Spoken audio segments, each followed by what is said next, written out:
But if we are, what's up, social media? This is your girl, Pastor T of the New Destiny. There we go. This is your girl, Pastor T of the New Destiny Fellowship Church. If we are live, I'm not seeing it on my platform, but I guess we're gonna there we go. Good morning, good morning, good morning. Okay, y'all, this is my first time ever trying this, going live. But what we want to do, we want to welcome everybody that's watching the replay, everybody that's jumping on right now. What's up? What's up? What's up? I've been waiting for this day. I could not wait until this very, very moment to come live for our virtual book release party for Church Hurt But It Help. I know you've been seeing all the flyers. I know it's probably been getting on your nerves, but your girl is excited about Church Hurt But It Help. But before we even dive in, I have a special guest on here with me. I want to say something about her before we even start. So first of all, let's just pray. Father God, we pray over this call. We pray, God, that you would allow your glory Yes, to God. be known, God, through the message and through my experience that you've given me, but most Right of now, all, through God. this woman of God that's about to speak on today. We come against Yes, everything that's God. not like you, anything that's going to In the scrutinize name of this Jesus. sensitive topic. God, it's not to hurt, but it's to help people to be able to come back to church again, but most of all, come back to you, give you a chance again. So for that, we give Yes, you God. glory, we give you honor. In Jesus' name, I pray. So before I get Amen. started with her, I want to say I did not know her. I wanted to get someone to read this book that I didn't want to be biased because of this book, but I wanted to get someone to read this book that I really did not know. And come to find out, there's people that she know that we're in the same circles of, but I met her one day. She was such an angel at the time when my daughter tore her ACL and her meniscus. And long story about that, I'm not going to go into that part, but that's how we met. She was like an angel that came and spoke into my daughter's life at the time. And so, as I was preparing for this book, I reached out to her for her to come and just tell you she's already read the book. So I'm going to turn it over to her name, and she's going to give you a little bit about herself. But I'm going to turn it over to you, Mama. Go ahead. Okay, well, first and foremost, thank you for this opportunity. This is such an honor. My name is Prophetess Keisha Brown Bartlett. I am a member of the CC Driver Revival Center there in Cleveland, Texas, where my pastor is none other than Bishop Gary Driver, and our co-pastor is Evangelist Glenda Williams. I thank God for this woman of God. Just as much as she said that I have helped her, she has truly helped me through with this book. I don't know what God did, but I thank God for her obedience because this book is everything. When I tell you, I was so excited when she called me to read the book. I read the book in literally one day. That's just how good it was. For every I called author, her, I, like I I sent her want a to text say, message halfway through it, and I was like, I am almost done. I could not put this book down. I kid you not. And I like to read, but when I read, I want to read it all at one time. mm-hmm. And this was a book that I started reading it again because I was like, okay, did I miss something? But when I tell you, when you get this book, you are not going to want to put it down. Honey, she has all the tea, all the deliverance without spilling the tea. It is Yes. so good, guys. I promise you, this is a book that you do not want to read. Um, I yeah, want to say such an this real inspiration. quick, Miss Keisha. I want to say this for every author out there. Like, it's such an honor when someone can read your book in one day. So for that, I'm so grateful. But go ahead, go ahead. Yes, so I mean, I could continue going on and singing praises about the book, but I'll just tell you what the book did for me before we kind of dive into the details of it. The book did for me exactly what she set out for it to do. I'm in church. Let me say that. I'm in church. God is the head of my life. I love God with everything in me, and I do my best on a daily basis to please God. But it dug up some hurt that I did not know that I still had. And it helped me get past it and get through it. But it also helped me to forgive because had it not been for that hurt that happened within my life, I wouldn't be where I'm at today. I wouldn't be the mom that I am. I wouldn't be the wife that I am. I wouldn't be the minister that I am. I would not be Keisha. And that's one thing that I pride myself on, is always being me and authentic. And this book shows all of this woman of God's authenticity. Um, like she stated, I don't know her, but through this book, she could be one of my homegirls. Like she could be one of these girls that I'm okay, girl, Lisa, let me tell you what just happened. I need you to pray for me, because even though she gives you her perspective of it, she still, and this was most important to me, and it's one of the first things that I told her, she still kept people's names private, who they were private. The only way you would know who she's talking about is if you were on the inside looking out. That's the only Woo. way you'll know. And so that is hard to do, because we live in a world of social media where tea is spilled on a daily basis from every different angle. But when I say she spills just enough to keep you in tune and help you want to continue to read, it is just that good. So I'll stop because I can go on, and I'll pass the mic back over to her No, and we you're can good. get I started. was I was sharing on my other platforms, but you're totally good. So I want to start in the beginning, with the book. So in this book, I give 3 different lessons, and I kind of want to start in the first lesson. If we could just start there Okay. and just kind of talk about that. Can you just add, the person that's typing? If you could just add, share right now on your social media. We want everyone to be able to hear this message as we're talking about church hurt, but it helped. But I want to talk about the first part. I want you to kind of talk about that first lesson Okay. that's in the book. Okay, so the first lesson that's in the book, it's called The Beginning, and it's the beginning of my religion. That's the title part of it. I'm not gonna spill it all because I want you to read it, but I'm gonna tell you the key points that helped me and that I outlined for myself. One of the things that she expresses is that God gave her the gift to sing. A lot of people don't identify what that gift that God gives them at an early age, but she was fortunate enough because she had parents that were rooted and grounded in God, and they were able to help edify that gift. So her gift was singing. Somebody's gift may be prophecy, it may be preaching. Sometimes you don't get that gift until you're well within your age, like 30s, Right. 40s. You don't get that gift. But she was good. She got it at an early age, and she began to edify God and glorify God through song. And so, in one of the passages in the book, she was in the choir singing as a kid, and the Oh. lady turned around and told her, "You are singing too loud." And I was like, "Oh my God." That was the beginning. However, what I got from that was, sometimes if we deliver things better than what we deliver them, it'll be received so much better. Come Had on. she took that time and because that was a teachable moment. Yeah. Why? Because she's not fully coming into the awareness of what that gift is and what she must do with that gift. With Come her on. being an elder, that could have been the opportunity for her to say, okay, hey, baby, listen, when you sing, you must harmonize. Now, I'm not a songstress. I don't Yeah. profess to be, but I love to hear people sing. Hmm. But she told her in a manner in which hurt her feelings. And there's a lot of times that the message that we're giving is true, but the delivery turns that trueness all into something wrong. It becomes so hurt, and then you can't get over it. And as a Yeah. child, that coming when all my mama calling people for me to sing on the phone to them, and I'm not really knowing what it's doing.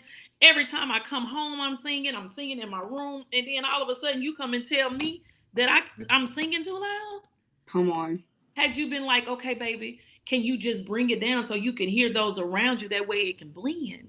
It's a Yeah. teachable moment. So that's what I say sometimes for the elders of the church. Sometimes it's in the delivery. I understand that that's the error in which you come from, where you just say what you want to say. However it comes Right. out, that's how it comes out. But we're living in an age where people have had so much hurt, so much destruction, have seen so much stuff in the world, that sometimes it's okay for us to be gentle with them. And you can't say politically correct anymore, so I always say HR correct. Yeah. In HR, when you go to the HR department, you don't want the HR lady scolding you. Come on. For one, she's not going to scold you. For two, she's not going to spread your business. So you have to deal with people with delicate hands. Yeah. Now, the way, and even if it's your very own, I mean, I know sometimes I can be tough with my kids. Yeah. And sometimes I have to back up and be like, okay, you know what, mama, you can't tell them like that. Right. I have a 17-year-old and an 8-year-old, and it's a totally different approach with that 17-year-olds than what it is with that 8-year-old. But I Come had to on. learn that. Yeah. Do I always get it right? No, but I had to learn that. But once we learn that, it's time for us to teach others. Because guess what? We're the elders of the church. That's right. We're So the elders. So we have to pave a way for those that are going to come and take over for us. The problem is we dropping the ball right there. Because see, when they come in, we so threatened by them. We don't yeah. want them to sing. We don't want them even. We don't even want them to usher. We don't want them to be on the. They can't be junior deacons or whatever role is in the church because we feel threatened. But who's gonna teach them to take over? Right. So what if that moment there would have just completely destroyed your life and you never would have turned around and came back to God? But I also understand why it had to happen. Yeah. Come on. It had to happen. Yeah. So and the thing about it is, if we can understand and look at some of that hurt that's been inflicted by church people as long time ago. Come on now, some of y'all know y'all was hurt in vacation Bible school. Right. The lady sitting up there telling jokes, talking about you and your mama, and you sitting there listening like, okay. Right. Really just say that about my mama, but because I'm a kid, I'm not gonna say nothing. Right. So then I go home and tell my mama, and my mom was like, that whole prayer for me is, don't worry about it. God got them. God will get them. Yeah.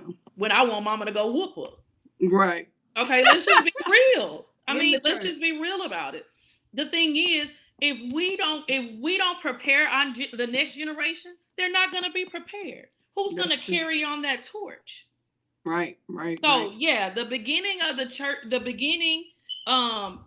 hurt as a child, that can go so deep, that can penetrate so deep that there's a lot of people that I know that do not come because of things that they saw as a child. Yeah.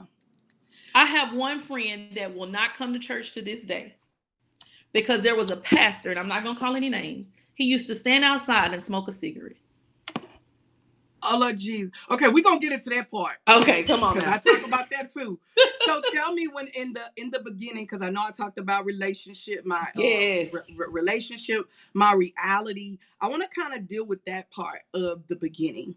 Of those other lessons that I give. Absolutely. So for me, what stood out was the fact that she was a drug baby, is what I always call them. She was drugged to church. Come on, Glory. Every Sunday you was in church. You was in church on Wednesday, Tuesday night Bible study, choir rehearsal on Thursday. You was there. Yeah. So whatever was going on, whether it was revival, if it was missionary Sunday, first, whatever was going on, you was there. So you learned this, and I love this. You knew church, and you knew how to look like church. That? Yes, ma'am. I forgot about that. Yes, ma'am. But it is so many people that still know how to do that and do it well. Yeah. The problem is, it is not our parents' fault, because they're doing exactly what the word of God says. It says, bring up a child in the way that she should go, and when it gets older, he won't depart. So they're planting the seed, right? Which is what they're supposed to do. Yes. But the problem is, it's a lot of people that they've been drugged to church for so many years that they have failed to get a relationship with God. Yes, and I look like it. Yeah. I got the best suit. I got the hat to match the suit, the shoes. I got the handkerchief to match the suit. My kids dressed from head to toe with the ruffle socks. We all look like church, and we don't miss it. Yeah. But yet, when I come in there, I leave out the same every Sunday, because I've learned to look like church. Yeah.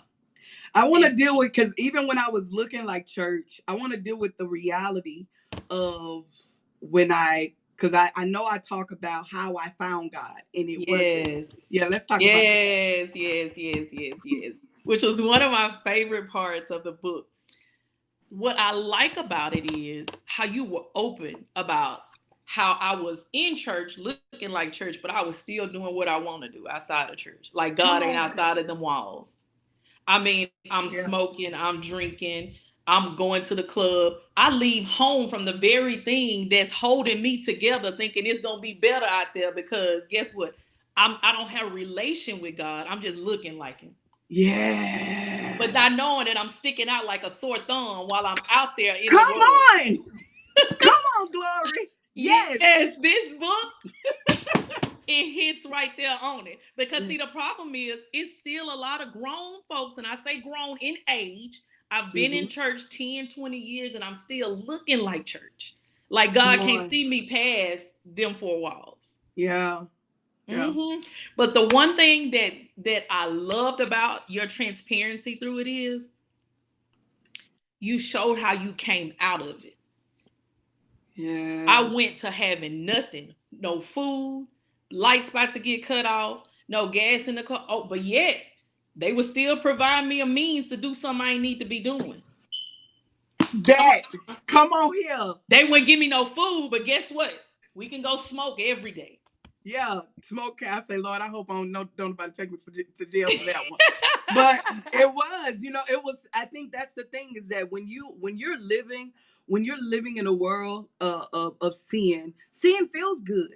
And all of these things that I was doing became free to me. It was free for me to go to the club. It was free for me to get a bag of weed. It was free. It was like the enemy was making it available for me. But when it came down to everything else, a peace of mind, joy, all of that, couldn't nobody give me that. Could nobody give me that? So absolutely. I want to talk about this. Let's talk about the second lesson in it, because I know we can talk about more. But is there anything else you want to touch on before I go to the next No, you were good. I do want to touch on this. Okay. The moment in which you found God, you weren't in a church.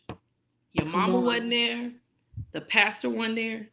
It was just you getting back to the seed that had been planted from being a drug baby. Come on. Yes. Yeah.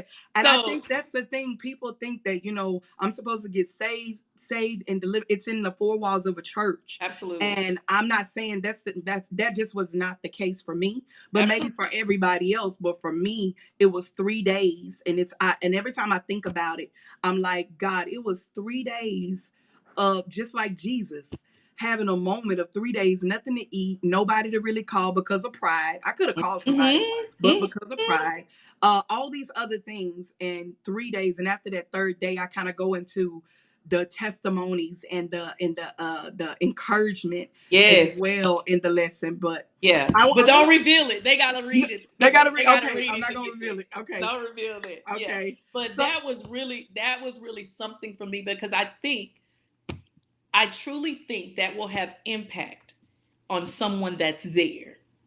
Yeah. Because there's so many people that have been hurt by church. They're not quite ready to come back into church, but they know they need relation with God. Yeah. So, I truly love that part. So, go ahead. The second lesson. Let's talk about that. Okay. The second lesson. That's the beginning of reality. What? No, is it becoming or the? We're going into the second one, becoming. Is it becoming or is it believe? It's becoming. Becoming the church. Oh yeah. My. Oh Lord. I think that's when I get real ratchet. Oh, Jesus. Yeah, this one was a mess for me. And when I say it was a mess, I had to laugh. I laughed, but I cried too. I laughed and I cried. But the transparency that you showed, we have this perception that when we come to God, that we're going to come to God and it's already going to be a finished product. Yes. Yeah. So we come and we think that there's not things that we still need to be delivered from. Yeah. And you were like key on how you showed how I came back to church after I married, after God. Listen, wait a minute, let me back up. You show how God will bless you in your mess. And I ain't telling people to go be messy. Don't get me wrong. I'm not telling you to go get in some stuff to get a blessing, to get a husband, to get whatever. This is your testimony. Yes.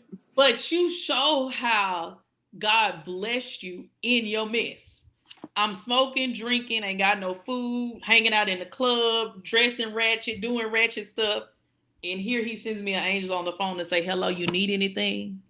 Then he says, will you be mine? And married you in your mess. You're going to make me cry. Yeah. Yeah. That right there was so impactful to me. And I'm like, and I don't want to call any names, but I heard a message saying you can win with a losing hand. That'll preach. Yeah. Yeah, he'll know who I'm talking about, but he preached that message and that stuck with me. You had a losing hand because all the odds were stacked up against you because you shouldn't have came out of there the way that you did, but you came out not only without a wrinkle in your dress, but a husband on your arm too. Come on, and a good one, as my mama would say. The Lord bless me with a good one. Yeah. I like that. I like that. But back to the other part of it. After you married him and you got back into church, I love the way you said how you knew that God was getting ready to do a thing for you, but there were still some things that you were hanging on to. He kind of took you away from some of the friends, but not all of them. Yeah. I wasn't smoking as much as I used to, but I knew I needed to stop. But I was weaning. I'm weaning myself off of it. Well, God is weaning me off of this thing. Yeah.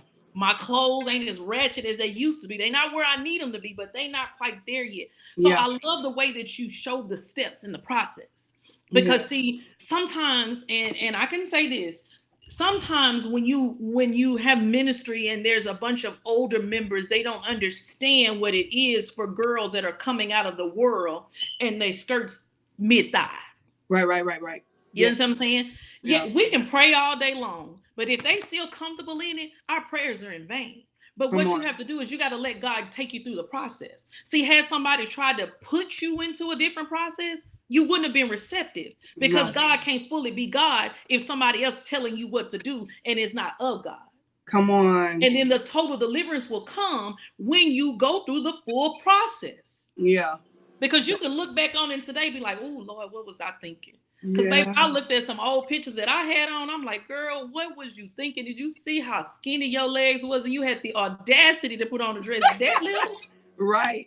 And thought I looked good. Yeah. But I had to go through that process in order to understand that I can be beautiful covered up from my head to my toe. Yeah. I can be sexy in a pair of jeans and a long sleeve shirt.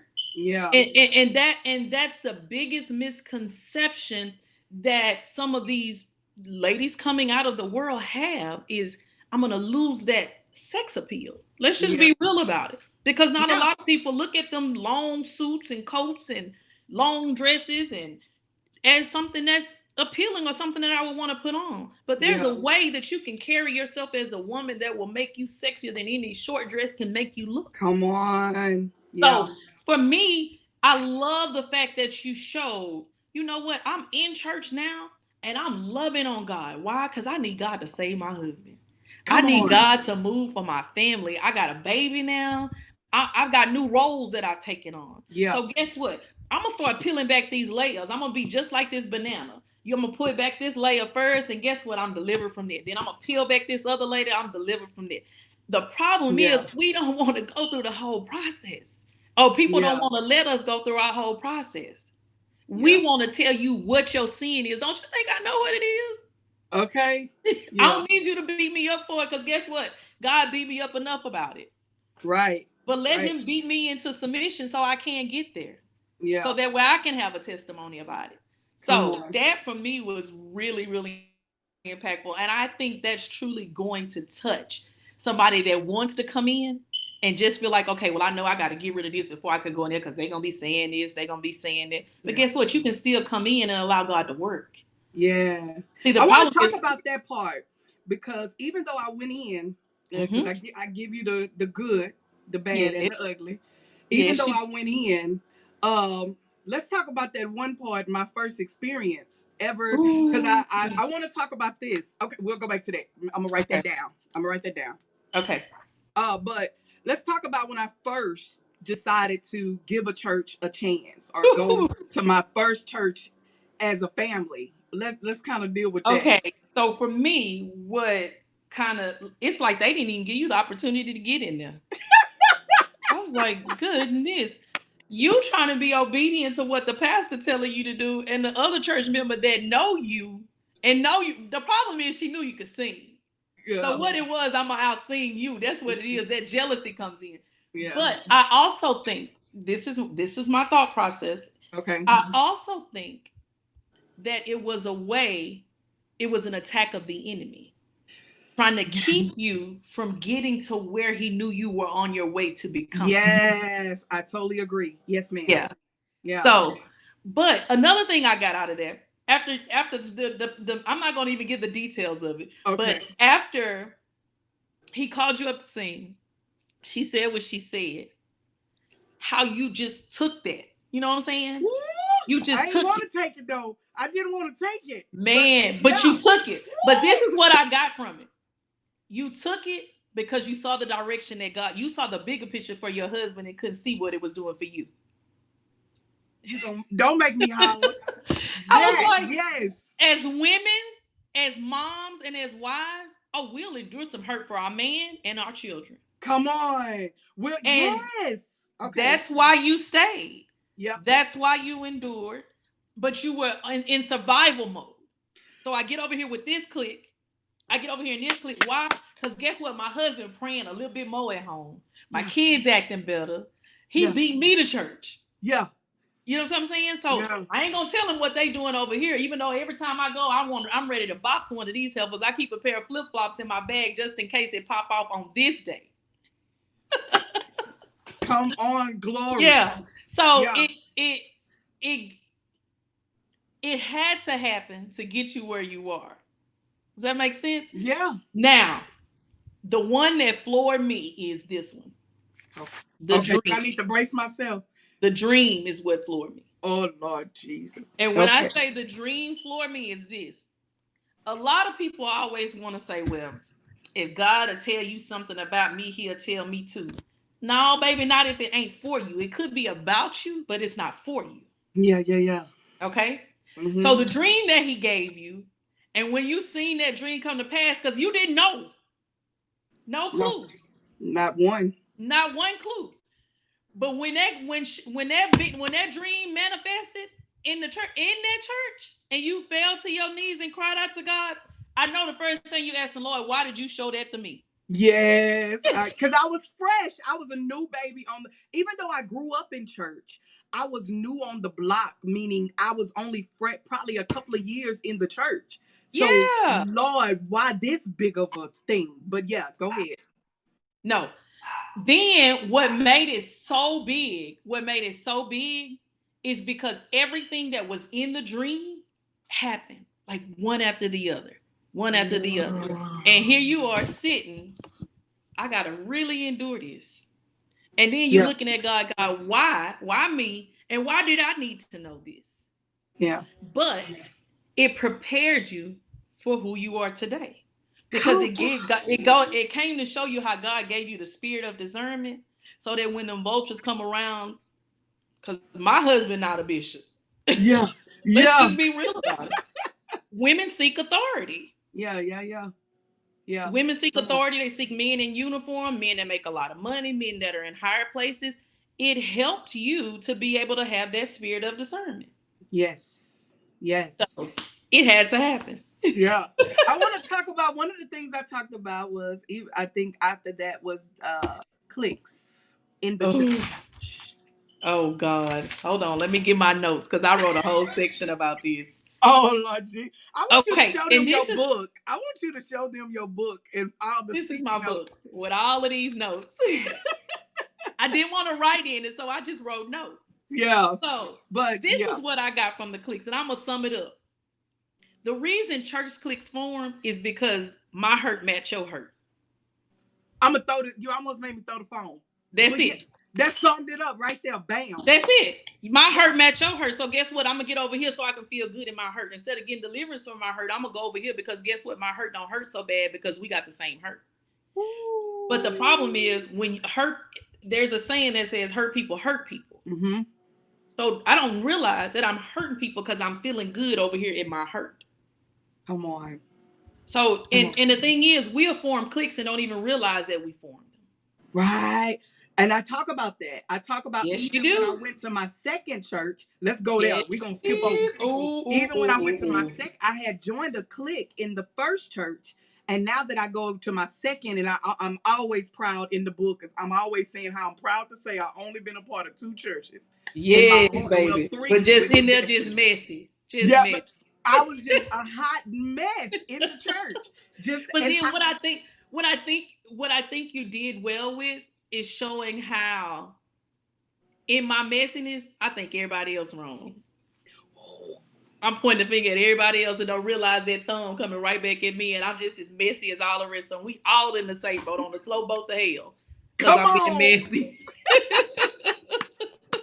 come on. Yes. Yeah. Yeah. And I deal with that how I want to talk about that how I didn't even realize that before I knew it in the second church. Let's talk about that. How Girl. This is my laughing moment. You were so messy, and I can say it to you because this is exactly what I was like. You were so messy that you got up and left the church like they needed you. Like, okay, it's all gonna shut down because I'm done. Like, really? I'm shamed. I'm so shamed. I know. So Girl, for those that are watching, when I tell you I laughed, for those that are watching, because I know we just been talking. I haven't even said hey Facebook family or nothing. Y'all heart it up because we just going. But there's a part in there. I'm embarrassed, and this girl done called me messy. I was a messy church clique member. You understand me? Like it's. I want to talk about how because of the clique that I was with, we pumped each other up. And I'm the one that's gonna make the boss move. We can't give y'all everything. We only give you a snippet. Exactly. And let's talk about me making that big boss move. Baby, they pumped you right on up. It's like my husband's basketball coach say they blew smoke up your behind. Is what they did to make you bigger than the whole situation. But the thing about it is, it's crazy because apparently y'all was some great singers because people were coming and the spirit of God was there. But it's like none of y'all could get over your egos because it wasn't going the way you wanted to go. Yeah. And I want to talk because I think here's the thing, even in that, and I talk about that in the book, is like you think that the church needs you, but God will always send another ram in it. My first lady says the best, Lady Gail Woodard. And if she watching, I love her dearly. I dedicate this book to them. Bishop and Lady Woodard, they were a great example. So if they're watching, I love them. Hearted up for my bishop, my first lady, my spiritual parents. I love to death. But I want to say this is that at the first church, I didn't get the right example. At the second church, I got the right example. But I thought I had made it. I thought I was Holy Ghost filled, speaking in tongues, all this great stuff, and didn't realize that, okay, you leave, God will send somebody else. And let's talk about that, how I came back. I left the church and came. Let's talk about that one. Girl, listen, that's the part that I laughed about. Because, like, I could imagine you walking in like, okay, who is this? I left, what is they doing? That's my spot. Up there just singing. And the thing is, it was an amazing songstress. Yeah. That you were replaced with. Yeah. So it was like God slapping you in the face saying, okay, you don't want to do what I say do? I'll find somebody to replace you and make you sit out here and watch them. Come on. But all the while, I'm blessing your husband. And you don't see that God's answering prayers that you ask him to pray, that you prayed for. So but you clicking it up. Me in my mess. In the mess. And you clicking it up. All because of her. Come on. All because of her. I'm telling you, the title of the book goes hand in hand. Yeah. It's church hurt. Because you're doing this some of the stuff that you were doing, you weren't doing it in the street. Right. Let's just be real about it. You don't have some people that form cliques in the church, they don't have cliques when they was in the world. Yeah. And I would say even if they did, it wasn't and I kind of talk about that. Like I give an example of, when you have cliques, you're not able to invite everybody else to the church, and how I was totally against it. But I think I talk about later how I understood it at the end. Like it makes everything was a lesson. There's a key part to the book. Church hurt, but it helped. But there's a lesson behind. There's a blessing behind the lesson. It's just learning the lesson. I want to talk about the part of, I don't know if this is in Believe, because we've been on here 30 minutes, girl. I hope they still loving it. But I'm gonna try to squeeze some more in. We're gonna squeeze some more in. Okay. Did anything you wanted to add to the book? You keep going. I'm following you. Okay, so Believe, which is my favorite chapter. Because I deal with becoming the minister, and how I want to talk about that before we go to believe, Okay. how I finally got it. Let's talk Mhm. about that, because we've been talking about how messy I was. Let's talk about how I got it. Let's talk about how I Okay, finally. let me get to my notes because I got a ton of notes in here and I want to make sure I'm on the right one. Okay. But I Okay. think I dealt with become while you're looking, it was becoming like the finally getting it and becoming the I think it's The the message or member. the member. The Yeah. member. Yeah. Finally getting it. Yeah. So this was at the second church. Hmm. And this is where you were sitting under your spiritual leaders, but you were able to see God for who God was because of what he had done and delivered you from. Because once again, your deliverance took place outside of the four walls. So Yeah. you came back with a chip on your shoulder, but not knowing that God had already delivered you because he had already placed your husband in ministry. Wait, hold up. Let's Mhm, go back just a mhm, little bit. I know we've got time, mhm. but we don't have time. But let's go back. Just the part where I deal with the difference between a consumer and a contributor, and Right. how I realized that I think that's in You're becoming. gonna spill all the tea. Okay, I'm doing okay. Never mind. But go ahead. You're gonna Go ahead. spill all the tea. Okay, I ain't gonna So spill it. basically, I'm gonna kind of sum it up. Sum it up like you did the other one. Okay. So when the problem is you learn to not the problem is you learn to serve. Because see, we go to church all the time to eat and see what God is going to have for us, but not everybody wants to serve. And Come what on. happened is you found joy in serving. Yeah. Yeah. You see what I Okay. mean? So yeah, I'm You not summed gonna it up go into perfect. it because I don't So want to let's tell it all. yeah, we gonna tell it all. Thank you. Help me with that because I'll tell it all. But let's go to believing. Believing, let's deal with believing which part, whatever part you want to deal with. There's like Okay, four so the different parts. minister's wife was the Oh, tough. Yeah, okay. because you walked into a new role. You Mm-hmm. walked into a new role, and I, as a minister's wife, I can't be in no clique. I can't be messy. I'm delivered from that at this point, but now I'm seeing things differently Yeah. because now my responsibility has changed. Come Now on. I'm the source for those people that are hurt. Come on. So when they come to me with that hurt, I can identify that hurt, but I realize I gotta let that go. But it can't be let go because it had to be birthed in this. That summed that up real quick. That was Yeah, it good. had to be birthed in this. Yeah. And for me, that was the turning point for me in this whole book. Yeah, I love. Don't give. I cannot say how much. I cannot say enough how much I loved it. But learning to understand that we are all servants of God and not consumers, we'll understand that that's how God blesses us. Yeah. Because, see, if you look back through the book, every time God was blessing you, you weren't being a consumer. You were saying, okay, God, here I am. Take me as Yeah. I am. Yeah. Show me what I need to do as I am. See, Yeah. most people think, okay, God, I'm going to come and you're going to bless me with this, you're going to bless me with that, but you're being a consumer. You're Yeah. not being a servant. He Come said, on. all these things will be added unto you once you seek my kingdom. Yeah. Come on. It goes both ways. Some God wants us to give unto him Yeah. instead of always consuming. Not saying he's not gonna bless us with some of those things, and it's a bad thing to ask for those things. No, I'm not Hmm. saying that. But Yeah. once we learn how to serve and get some joy in that, oh, Yeah. that breakthrough Come is on. that peace of mind is awesome. I'm What telling about you, the? Go you ahead. begin to do things Mm-hmm. for kids, just like you and your. I don't want to tell the whole book. Just like when your husband he walked into the youth ministry, and it's like you just begin to give of yourself. You were serving on ministries that you didn't have no clue about, but you just wanted to give everything. Yeah. I had been through enough stuff. I was tired of getting whooped by Yes, God. I think at that yes, point when I became a minister, when I found, but even when he was a minister, because I deal with that. Okay, I'm giving too much.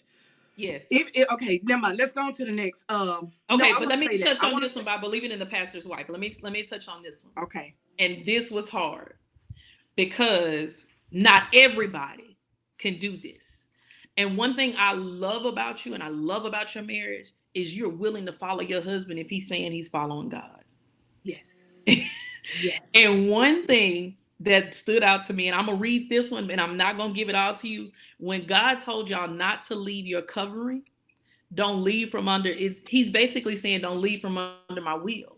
The problem is when it get uncomfortable over here in this area, I want to leave and go to that area because I think it's gonna be comfortable. But you don't realize you going over there and Jonah gonna be on your boat. Girl. Yes, ma'am. That was very impactful. And that's the thing that people need to learn. I can get up and flee to church, but you don't know what you're doing. You don't know exactly what you're doing if God ain't sent you. See, the problem is, the thing is, we have to be in God's will because that's where God's going to bless us. I'm going to tell you this, and this I tell my daughter all the time. And I tell her, I say, you know, God has a plan to bless you. The problem is we don't want to follow the plan. We're supposed to be over here on 59, but yet we on 45. So God's waiting on 59 for us, and we going down 45 thinking God gonna meet me at 45 when he done told you that you need to stay on 59. See, that's the key. I have to be in his will. I have to listen for his obedience. I have to listen for his voice. And that's why God is blessing. That's why God is moving. Why? Yeah. Because he said, stay in Cold Spring and do what I told you to do. And you look around, Cold Spring? Yeah. I don't want to be in Cold Spring. Guess what? That's where I'm at. Yeah. Get there and stay there. Yeah. Yeah. Even in that, I deal with in that part how it was like another learning lesson. That's kind of just a tad bit. So for me, okay, and I'll keep saying for me, I think that was an humbling experience for you. And when I say an humbling experience, that God had showed you he was God on so many different levels, but he had to show you he was God for you and that he had your best interest at heart. Wow. And that's how I kind of looked at it.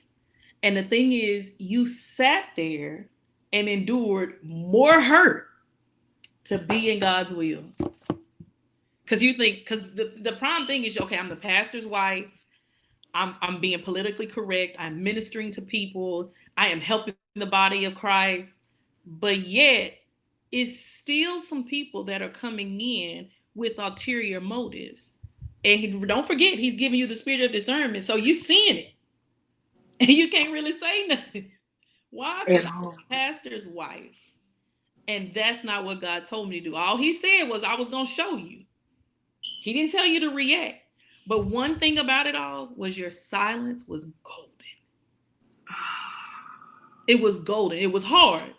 With the personality that you have, because I'm the exact same way, it's hard to be quiet sometimes.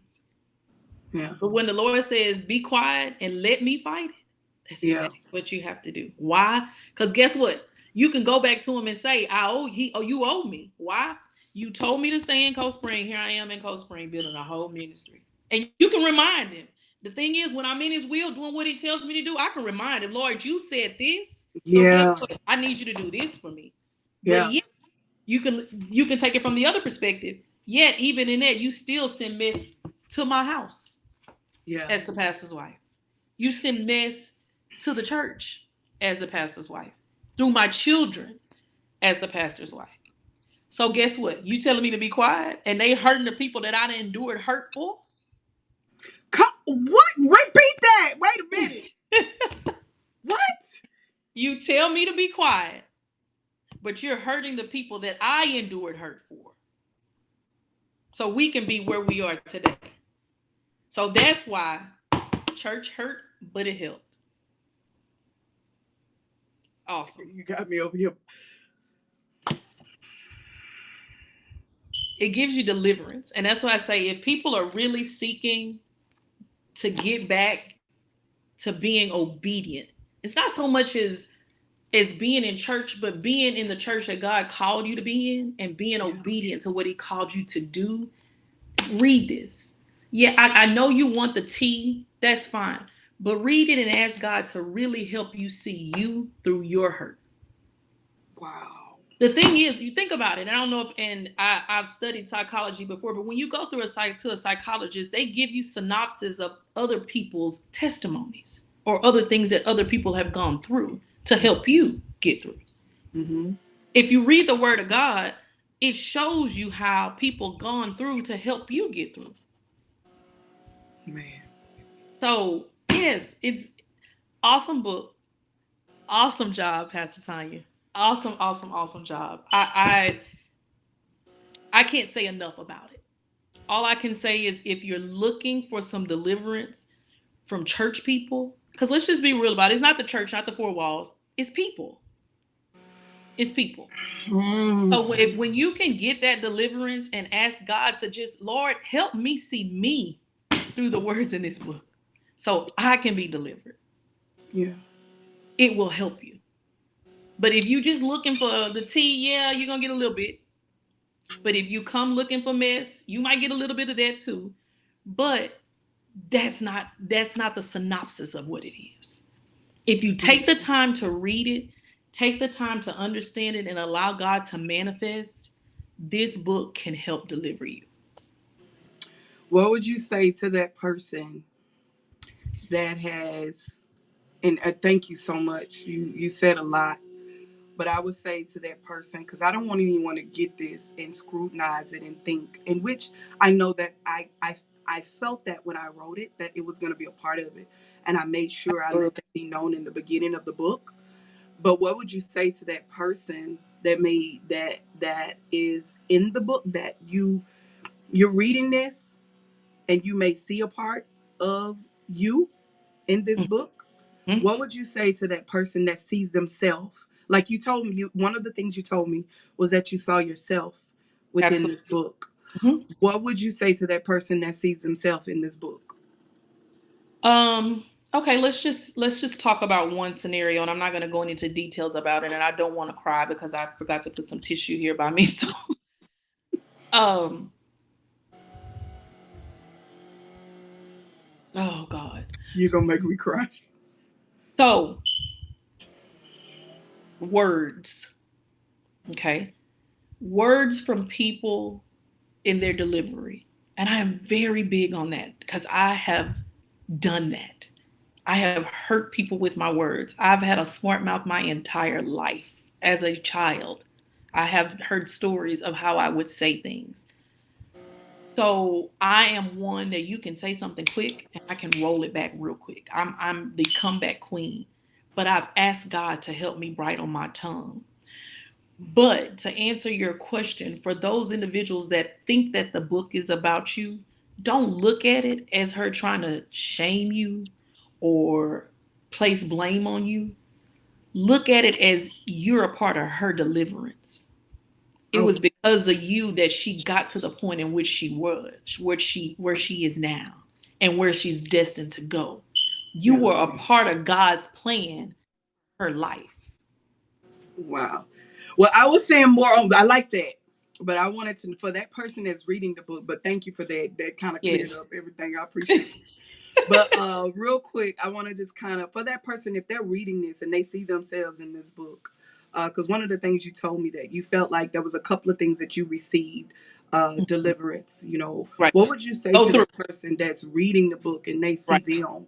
Like, what would they, kind of? Go through. The reason I would say go through, and the reason I say go through is this. Sometimes when we get to the part where it shows me, I want to close it up. I don't want to look at it.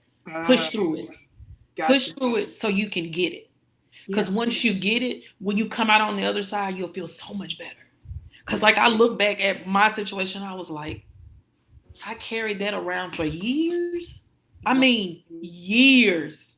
I read this and I'm like, are you crazy? Do Wow. you not see what God was trying to do for you? It's kind of like, and I'm going to use this. You know how the myth or the stories you see where it says, okay, there's a pot of gold at the end of the rainbow, Hmm. and you see a rainbow. I can remember as kids we seen a rainbow because we done read stories about there's a pot of gold. We're running to the rainbow trying to get to the end, and then once we don't see it, we get upset and be like, okay, no, that's a lie. Yeah.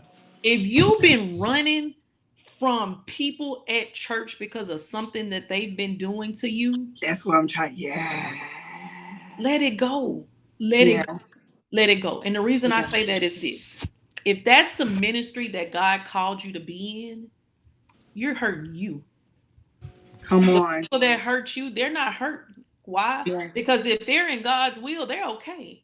Yeah. but you still hanging on to her, and you going further and further away from God's will, and you looking around and things are just dwindling all out of fashion for you. Wow. Go back. Yeah. Go back. Go Yeah. back. Repent. Ask God to help you. But most of all, the most important prayer that you can pray is this: God, deliver me from From people. people. Yes. Thank you so much. We've been You're on an welcome. You're hour, welcome. It's almost such an an hour. honor. But I want to say thank you so much. Any last words about the book? Any Yes. last? Okay. Go get the book. Go get the book. I am so happy she let me read this book. I promise you will not be disappointed. If you got issues with friends, issues with family members, issues with your husband, being a mom, the first lady, any type of issues that you have going on, she addresses. And don't get me wrong, you gonna see some transparency from her. It is so, for me, it was funny, but I love the way that she opened up and allow you to see her as being a human, because sometimes we dehumanize people Yeah. that are in authority. And I love the fact that you were so transparent. I mean, that speaks volumes as to the bravery that you have to follow God and being that transparent. Because listen, you the bishop's wife. You the pastor of the church. You have girls. Yeah.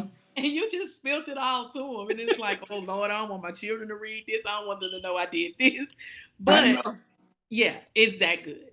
It's that good. When I tell you, you did an awesome job as an author. That was amazing. It's one of those books that will keep the reader's attention. Wow. Well, like you say, you read it in one day. That blew my mind. One day.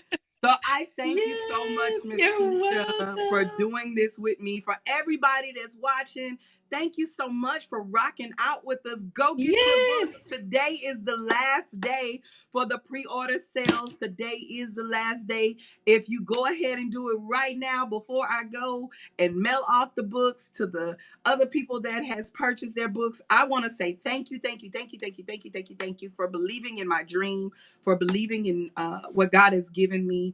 As I was sharing with Miss Keisha, that this was a moment of, I'm like, God, this is a sensitive topic. Are you sure?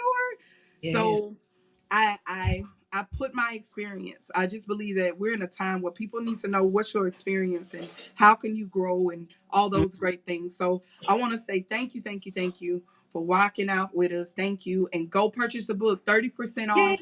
Today is the last day, 12 a.m., 12 p.m., 12, whatever, 12 a.m.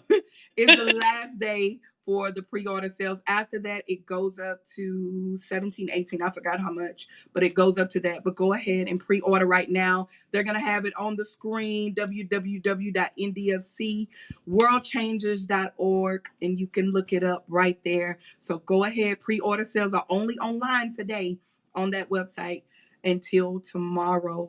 So I'm excited. I thank God for what he's doing. I thank God for my bishop. And I thank you for taking out the time to sit here that has watched it, or you're replaying it right now and watching it. I say thank you from the bottom of my heart. For that person that's experiencing church hurt, this book is for you. If you've been through it, if you're going through it, or if you're on your way to it, this is Oh, for yeah. you to be able to. My goal in this entire thing is, in this book, was to be able to get people back to church. And what about this, Miss Keisha? And I'm almost done. Mhm. Is that I realized that when this pandemic hit, right, and we're in a time where churches are not happening, I said, God, as this book come out, you know what you're doing. It gave me an opportunity to be able to say, you know what? Hopefully somebody can read this book and then come back after pandemic. Maybe all this craziness that has happened, Absolutely. now Yes. you can come back after reading this book. But not only Absolutely. that, so go purchase your book right now. I'm not gonna hold you guys anymore. Go purchase your book, give it up, show some heart, show some love for Miss Keisha right now, right now. Show some love for her. Thank Pre-order your you. book on the website, as well as get ready for May the 16th. And that's another thing I'm excited about, that you Yes. get to read the book and then come get the workbook on May the 16th. All the information, I'll post it soon, but it's going to be in Conroe. I forgot the name of the hotel. I didn't want to do it at church. I wanted to do it in a safe place, because Mhm. everybody, I want to do it there. So it's gonna happen there, Absolutely. hopefully. With everything going on, that's the goal. If not, I'm gonna find a way to make that happen, Right. just like we found a way for this. So we'll find a way to make it happen. Again, thank you for rocking out with us. Thank you, Miss Keisha. I love you You're so much. welcome. Love you Thank too. you for Thanks doing for this for having me. me. I appreciate you. You're Y'all have welcome. a blessed My day. pleasure. Go purchase your Bye. book.